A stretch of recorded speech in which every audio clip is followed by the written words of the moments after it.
that's what it really kind of looks like for the average person in Buenos Aires or in Venezuela.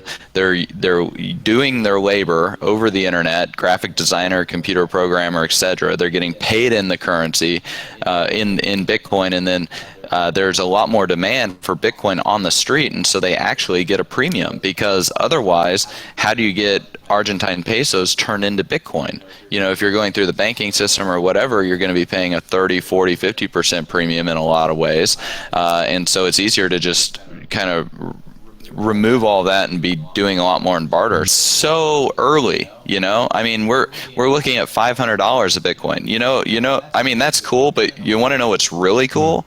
Like $5 million a Bitcoin. That's the price. We're looking at it going from, $250 or $300 a Bitcoin to $2,500 to $3,000 a Bitcoin. Silver investors could make a fortune. Billionaire Eric Sprott and other top gold analysts predict that silver will dramatically outperform the yellow metal. In order to maximize your exposure to silver, consider shares of Golden Arrow Resources trading on the TSX Venture under GRG and the US as GARWF, where insiders have accumulated 50% of the company, and billion-dollar giant Silver Standard Resources has taken an 8% stake in the company. This company has 250 million ounces of silver resources and is headed up by the one man who is responsible for the largest silver deposit discovery in history. Learn more at crushthestreet.com/silver100. Hello everyone, and welcome into crushthestreet.com. I'm joined today with a special guest. His name is Trace Mayer, and he started recommending Bitcoin around 25 cents, and he's just someone who's been an authority in the Bitcoin community. He funded core blockchain infrastructures, including Armory, which provides the foundational security for Bitcoin wallets, BitPay, the largest Bitcoin merchant processor, and Kraken, the largest Bitcoin Euro exchange, and a major worldwide liquidity provider. He hosts the very popular Bitcoin Knowledge podcast, and he's also an expert in the economy and precious metals. And we got a few things that I do want to talk to him about. Trace Mayer, thanks for joining me. Oh, glad to be here again. I mean, it's wonderful. We've been doing this together now, like 2012, I think, was our first interview. So. It's been some time. Yeah, it's been a wild ride, huh? You know what? I got to tell you, Trace, I'm looking at the Bitcoin price, and, we had talked about doing this interview, and it's very coincidental that we're seeing major moves today. Bitcoin is 561 as I'm looking at it right now, up over $100. Close to 30% in just 1 month. And today we're seeing quite the pop in commodities. Gold is up $30, silver is up 30 cents, and Bitcoin is spiking, $20 in just one day, $25 in just a day. Crude oil was down, but that's tied more to the economy. And that's just simply because the economic numbers are bad. And I woke up this morning and all the headlines, job numbers, horrible, worst since 2010. And even with that, we saw the unemployment rate go down from 4.9% to 4.7%. And that's simply because we lost 600,000 people in the labor force. And it's not looking good. But the market responded in a fear trade in this whole aspect of things. There was very much a fear trade here. So I want to get your thoughts on that. Is the fear trade kicking in? Would you agree with that? Oh, yeah. I mean, I wrote a book, The Great Credit Contraction, in 2008. We've been in a fear trade easily since then. Where people are seeking safer, more liquid assets. It's one of the major reasons that we now have over $10 trillion of negative interest rate debt out there. So people are looking for safety, they're looking for liquidity, and prime assets for that are treasury bills, gold, Bitcoin, I think, is increasingly becoming a fear trade. Actually, Bitcoin's just becoming the trade. It's the trade of the millennia, really, since 2000, and now it's starting to pick up a little bit more attention and move again, and it's it was easily foreseeable too. I mean, I wrote an article December 7th of 2015. I said the rise of the next great Bitcoin upleg, and it was $385. Now it's, as you said, $561, and it's just getting started. So it's going to be an interesting year, and it's going to be a year where we have them again, because that's really what's happening. Our economy, our political systems, our institutions, whether they're governmental or even international, all of these things are in a state of flux and in a state of change, and that means opportunity for a lot of people. It means there's going to be a lot of wealth destruction, a lot of wealth creation, and also a lot of wealth transfer. So it's a tremendous opportunity to really position yourself well. Let's talk about China for a second here. We know China's been on a lot of problems economically. We're seeing their, economy slow down. Their debt since 2008 quintupled. So lots of problems there. And we know China is buying Bitcoin. But why are they buying all of a sudden? Any insight on what is going on with China and Bitcoin? Well, first, Bitcoin functions somewhat like a Veblen good or a Giffen good, meaning that when the price goes up, people actually buy more of it. I guess it's rabbit, right? Mm-hmm. Gold functions in a similar way. Fundamentally, the Chinese are buying Bitcoin for currency control issues, because they love to speculate and gamble, because it's actually just fundamentally more useful to use it. An example would be an importer in Brazil that's buying electricity. It takes 45 days, and every single wire has to get central bank approval. And then you go through all the currency exchange mechanisms, and then you get stuck in Chinese yuan. And then you have to figure out how to get the money out of China, because there's $21 trillion that has to implode in credit contraction in China. And so why not just use Bitcoin if you're shipping electronics to Brazil? It's cheaper, faster, more secure, more liquid, more portable. It's already outside the system. So it's just a fundamentally better tool to use than yuan or reals or the current banking system. So there really are a lot of reasons for the Chinese to be using Bitcoin. There's a lot of reasons for everybody to be using Bitcoin. And that's really what we're seeing this adoption and this growth all across the world in so many markets and in so many different ways. And so, when as the network effects take root and more people use it, its price has to rise because there's this increased demand. Trace, what does Bitcoin look like in some of these countries that are just dealing with massive currency problems? Argentina, Venezuela, and Cyprus, Greece. These countries that are just dealing with massive economic issues. What does it look like for an average person that says, "Hey, I want to actually take the local currency and convert it to Bitcoin"? I mean, what sort of premiums are they paying, and how viable is it for them to get Bitcoin and transact with it and actually get out of their local currencies? Well, I mean, they're not necessarily even paying premiums. They're getting paid premiums to use Bitcoin. An example of this would be Argentina before Macri kind of loosened up the currency controls. You would have a graphic designer in Buenos Aires, and they would get paid in Bitcoin.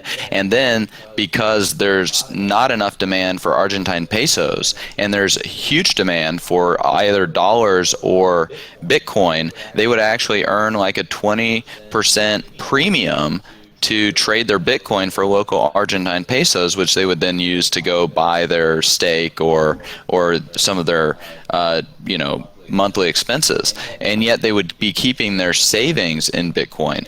And if they didn't necessarily like keeping their savings in Bitcoin, then they would use something like Coinapulse locks or some of the other services out there where you can send your Bitcoin in and then lock it, or you use a contract for difference to peg to the exchange rate of gold or to the dollar or something like that. So that way they're not necessarily stuck in Bitcoin, because the price had been going down for a couple of years. So, that's what it really kind of looks like for the average person in Buenos Aires or in Venezuela.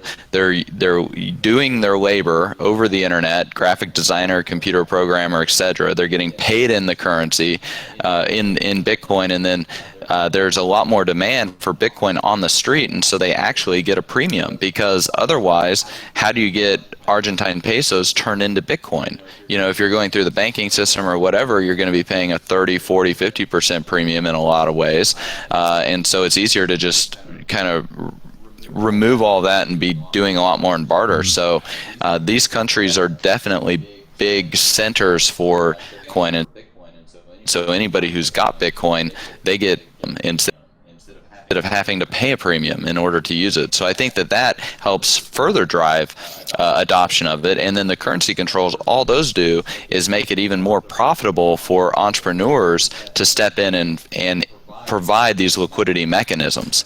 And so we're seeing, we've seen it in Cyprus and Greece, in Italy, Spain, Argentina, Venezuela, China, Australia, New Zealand, all these places where you have different corridors, like Brazil, you have like United States to Mexico remittances, then you have intra-South American remittances, where there's about $60 billion a year sent intra-South American, like Bolivia to Argentina, and they pay massive fees. They pay 15 to 20% in fees, and yet they can step in and begin using Bitcoin, and then it's just so much smoother, and those fees come down, and those fees are a lot of money to those people. And it's also growing in Africa.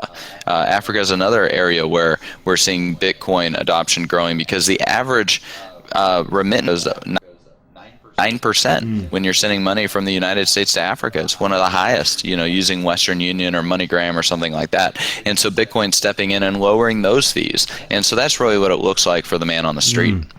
No, that's really interesting. So Trace, just to get that clear, people don't want to transact in those local currencies, so they're willing to pay a premium to whoever is willing to take Bitcoin for that service. That's what you're saying, right?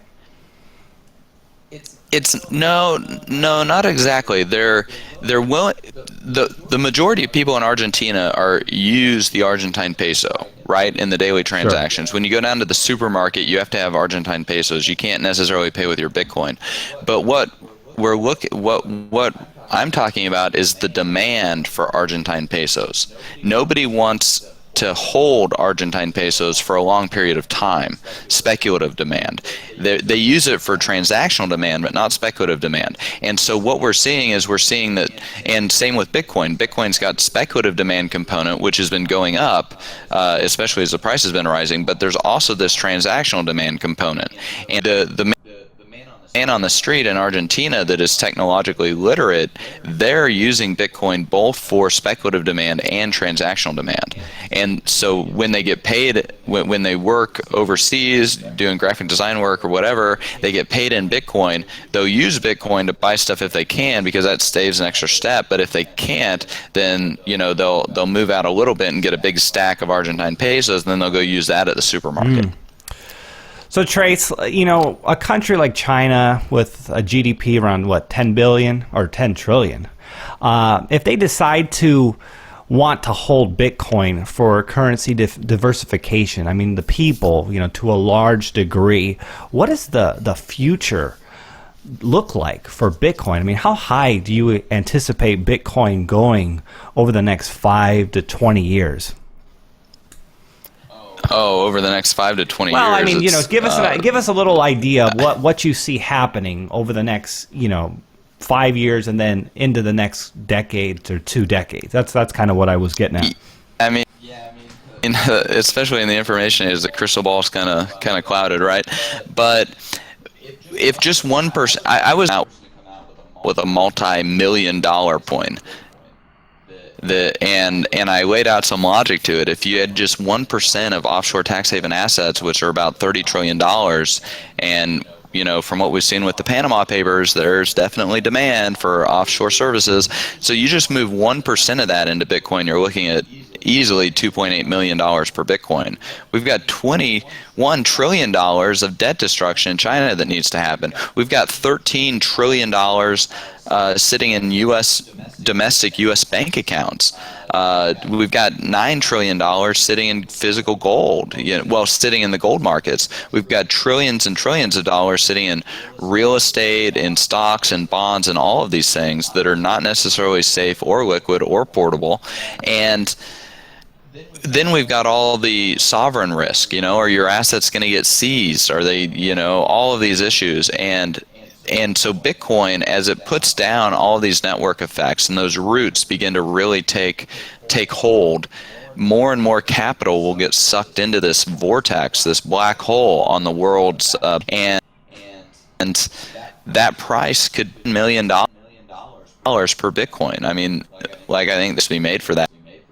If Bitcoin takes on this settlement currency, programmable trust tool for the Internet of Things, if it's being held on corporate balance sheets, if it's being held as reserves by central banks. And the Central Bank of Antigua, for example, they wrote a paper about how as Bitcoin continues to get more and more trade share, that the Central Bank of Antigua should hold Bitcoin on its as part of its reserves. And so, I mean, look at Apple. Apple's got hundreds of billions of dollars of cash on its balance sheet. If the entire market cap of Bitcoin is like $8 billion. I mean, if Apple, and with BitPay, we find that our merchants, they typically process, between 1% and 2% of their entire gross revenue through Bitcoin once they've been accepting Bitcoin for about 6 months or more.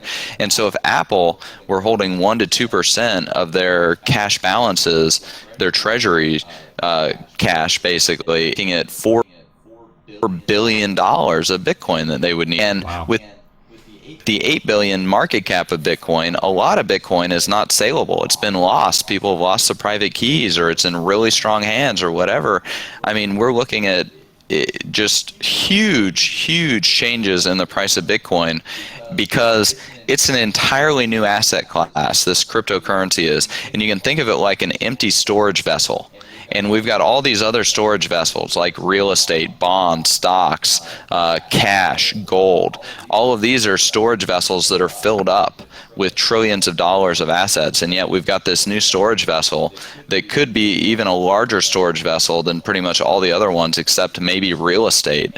And yet this empty storage vessel is, there's so much capacity for wealth to flow into it, and it only takes just a little bit of that wealth to bleed over into Bitcoin to really have the price go through the roof. I mean, if taking offshore tax haven bank accounts, 30 trillion, you have just 1% of it move into Bitcoin, and you're talking like huge moves in the price. So it's really exciting. Who knows what it'll ultimately but it could blow your mind, like how much this wealth transfer the average person, because anybody can just buy some Bitcoin right now, So at the end of the day, wealth transfer happens and people participate in it. They have no one to blame but themselves because they didn't buy a little bit of Bitcoin here or there.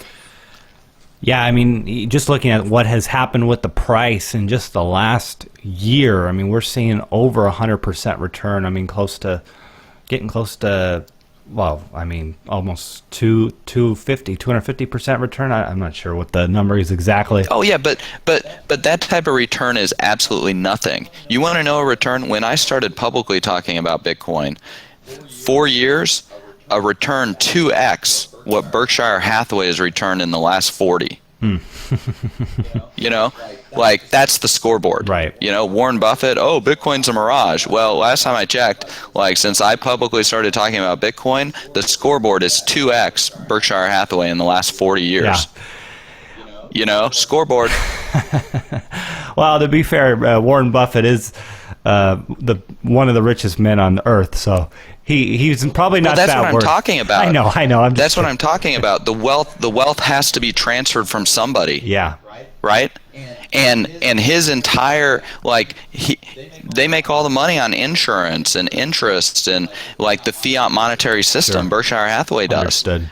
If we're going to transition from a debt-based monetary system to an equity-based monetary system, if we're moving from those types of instruments into safer, more liquid instruments like Bitcoin and gold, then guess what? A lot of wealth has to be destroyed, but we're also in the information age and we have robotics and a lot of things coming down the pipeline, so a lot of wealth's going to get created, but also there's going to be a massive wealth transfer, and it's already started with Bitcoin, but it's so early, we're looking at $500 a Bitcoin, that's cool, but you want to know what's really cool? Like $5 million a Bitcoin. That's cool. Yeah, no doubt.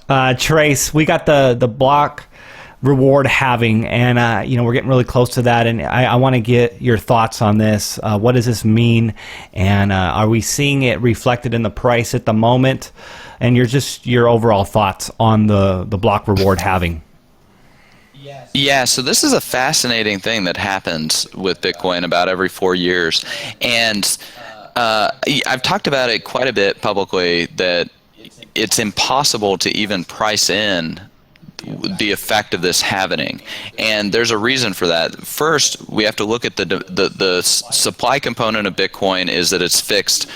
Everybody knows what the supply of Bitcoin is going to be, more or less.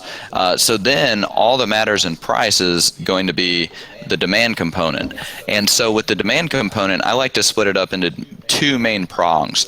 The one prong is going to be speculative demand, and that's people who buy and actually hold it, expecting the price to go up in the future, or maybe it's just sitting in an address that somebody lost the private key, like whatever. There's speculative demand, and then there's transactional demand. And transactional demand is where people buy it and sell it within a relatively short period of time, and they're only really demanding the Bitcoin in order to use it for its ability to transfer value over a communications channel. So Purse.io is a really good example. You buy Bitcoins, you buy your thing off Amazon, you get your 20% discount, and and that's the only reason you're holding your Bitcoin. You're not holding it for the price to go up. And the really interesting, and in order to use it for transactional demand, you have to actually have possession of the Bitcoin, right? Like if it's got to be in the blockchain or it didn't happen. So there's none of this like COMEX gold, like 542 people having claim to the same ounce of gold that's in the warehouse. Like, no, you actually have to deliver the Bitcoin. And when we're looking at speculative demand, everybody's just very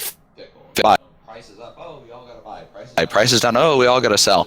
But when we look at the transactional demand, that's actually becoming very, very solid and stable because so many people are using Bitcoin.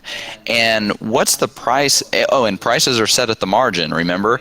And so this transactional demand, that's the margin where these prices are being set. But what's the price elasticity of demand for the transactional demand component of Bitcoin is the big question.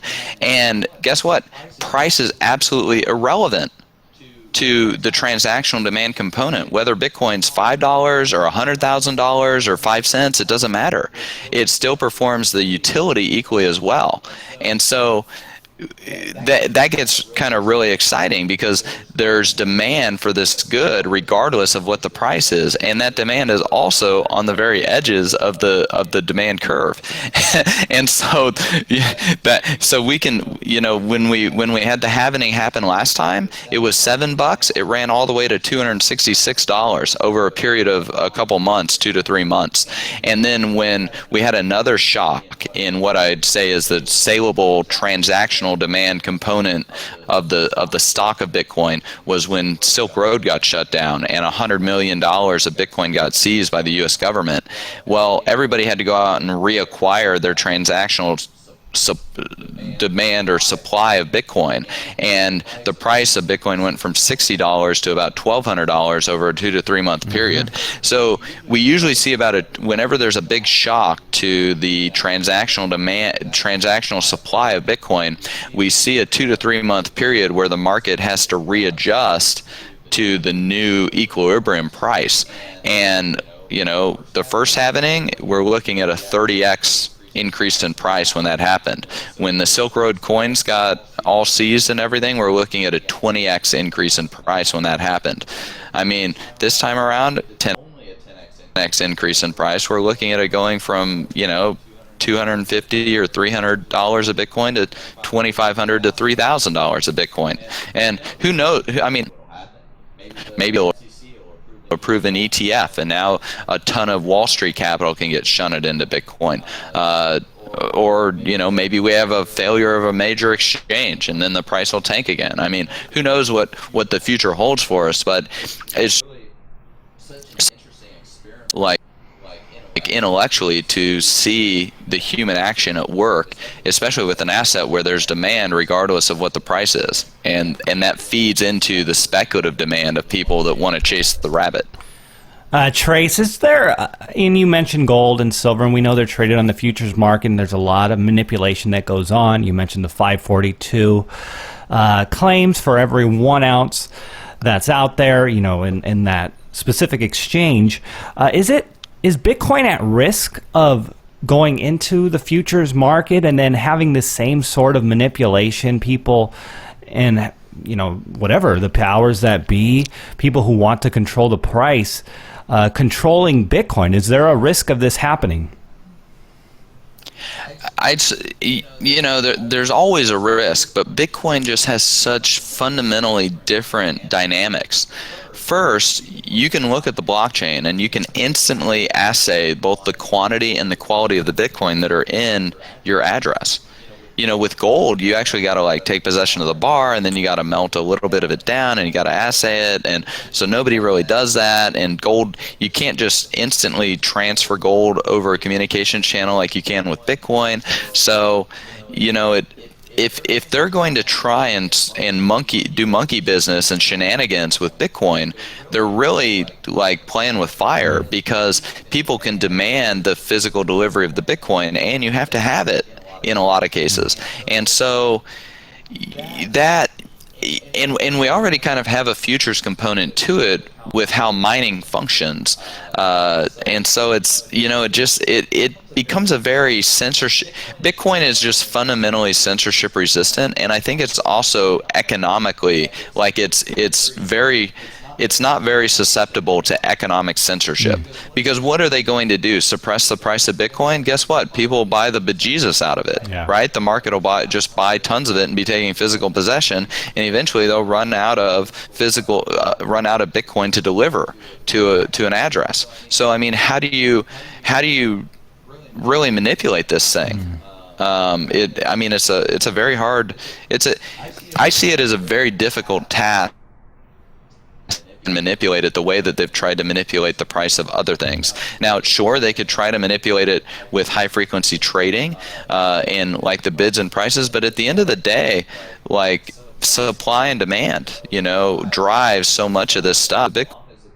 Bitcoins remain limited in amount, and the Bitcoin network maintains its censorship-resistant technical properties like BitTorrent is, then I think it'll also maintain this economic censorship resistance, which means it's going to be really, really hard to try and enforce some type of a price control on Bitcoin, because price controls lead to shortages lead to rationing. That's what we're seeing with gold. We'll fail to deliver all of your gold, Germany.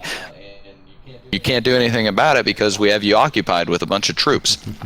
It's very difficult to do that with Bitcoin, because you have to have the Bitcoin in order to interact on the Bitcoin network. And so, good luck trying to suppress the price of this thing, because it really just people are just going to buy more of it and sock it away as savings, as speculative demand. Trace, I gotta thank you for coming on the show and just helping me and the audience wrap our minds around Bitcoin. It really is an amazing invention, whatever you want to call it, a currency, form of transaction, and the opportunity and the upside. I mean, it's really, really, amazing when you consider all the facts that you have presented, and then all the geopolitical risks, and just the fact that people want to have freedom and ease and just independence from the government.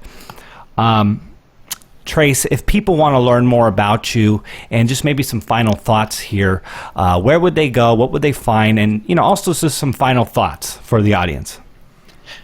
Yeah, well, final thought would be, and that's pretty much all we've talked about, is Bitcoin's application as a currency.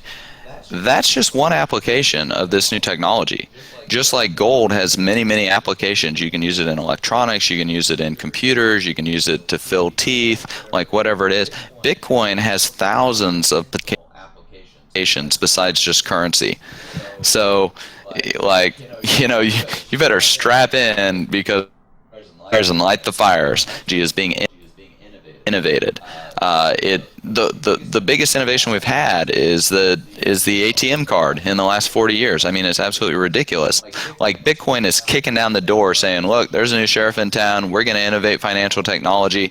We've got programmable money with distributed consensus that's censorship resistant, that provides persistent immutability. I mean, all of these characteristics of it are just unbelievable. In terms of like where people can learn more, my podcast, I interview pretty much just CEOs in the Bitcoin space. So you get to learn about all these different that people are using Bitcoin for. Podcast is at www.bitcoin.kn. And then for people who are brand new to Bitcoin, in order to learn more about it, I'd recommend either weusecoins.com or bitcoin.org. Those are two very good sites for people who are brand new to Bitcoin to kind of learn what they're doing with it. But yeah, you have to just dive right in. It's a new technology. You know how to send emails, you know how to play around with a smartphone, we just have to have some fundamental technological literacy.